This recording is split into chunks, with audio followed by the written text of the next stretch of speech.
After your offer is accepted, the very first thing you need to get through is something called attorney review. You may have heard about attorney review, but you don't really understand it. Watch this video and you will.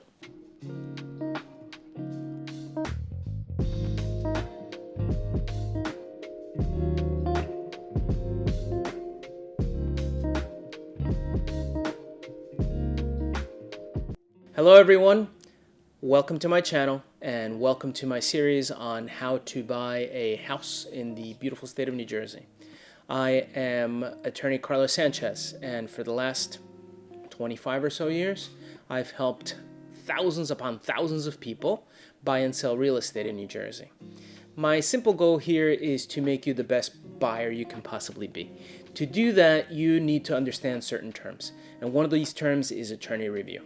Attorney review is the process by which I take your accepted offer and I change the legal terms of that accepted offer to make them better for you.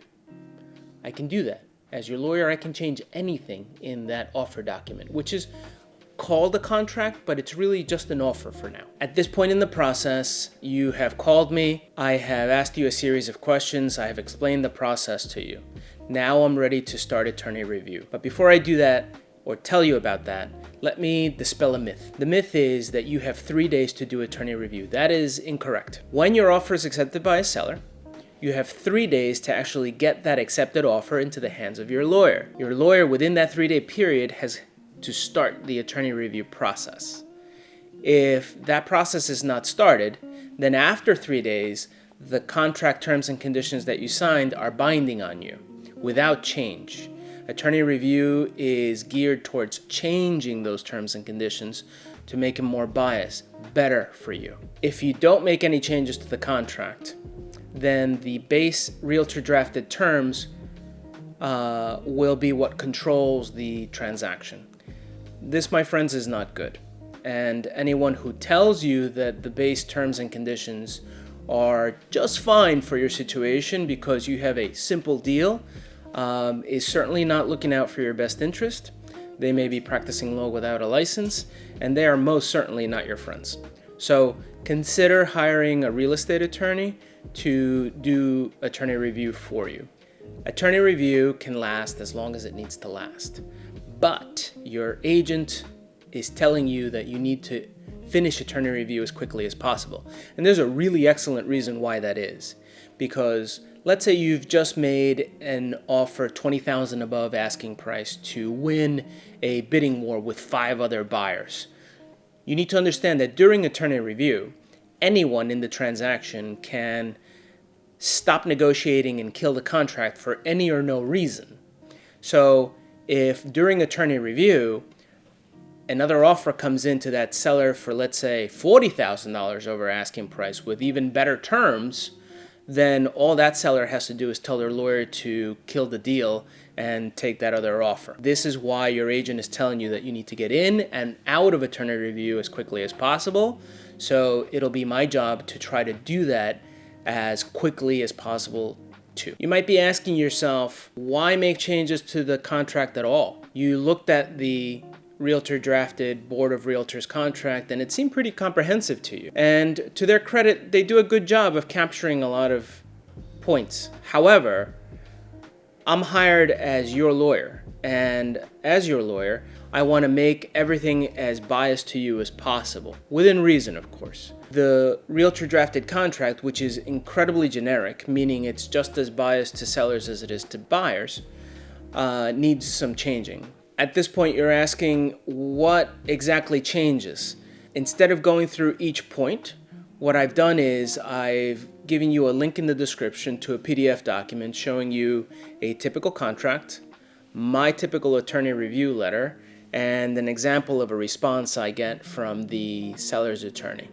This way you can actually tell what actually gets modified in a typical situation. I have a pro tip for you. If you want your lawyer to finish attorney review quickly, you need to give them the authority to sign off on your behalf. If your lawyer has to wait for you to authorize finishing attorney review is just going to last too long and it increases the risk of the deal dying. So talk to your lawyer and give him or her that authorization. Do I have to do attorney review? No, you don't have to do attorney review.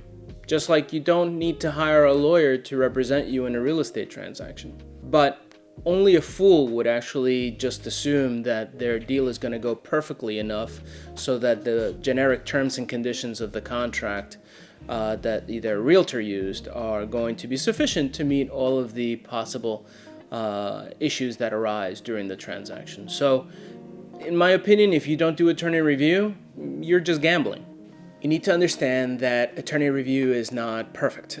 It is not designed as a multi-week or multi-month renegotiation or a complete rewriting of the contract. No, it is at best a reasonable accounting of your biggest risks, and it provides you with additional outs if they are accepted by the seller's attorney, of course. So for example, if you lose your job the day before the closing, your lender's gonna pull your loan. I try to give my people the ability to get out of the contract without any legal ramifications if that happens. You also need to understand that attorney review is a negotiation, which means that the seller's attorney will have to approve any changes that I request be made to the contract.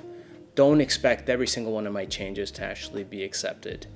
If you ask for anything that's out of the ordinary, expect your lawyer to tell you that it's not reasonable or to tell you what is or what is not market.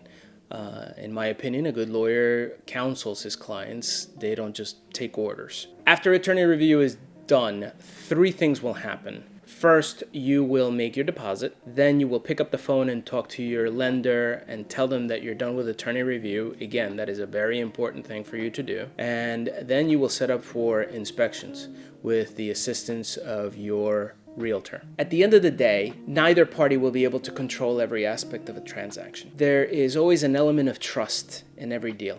A buyer has to trust that the seller, for example, will move by the time they're ready to close. A seller will have to hire a mover before knowing if the closing will absolutely take place. The very best advice I can give you folks is to just be good human beings and act in good faith. If you do that, I will guarantee you that you will actually always be on the right side of the contract terms and conditions. That is it for me for today. Thank you so much for listening to me. If you liked what you heard, please hit the like button. If you want notifications, hit the bell or subscribe. If you have a comment, please put it in the comments below. I'm all ears to any good suggestions. If there's anything you want me to make a video about, please just let me know. Be well.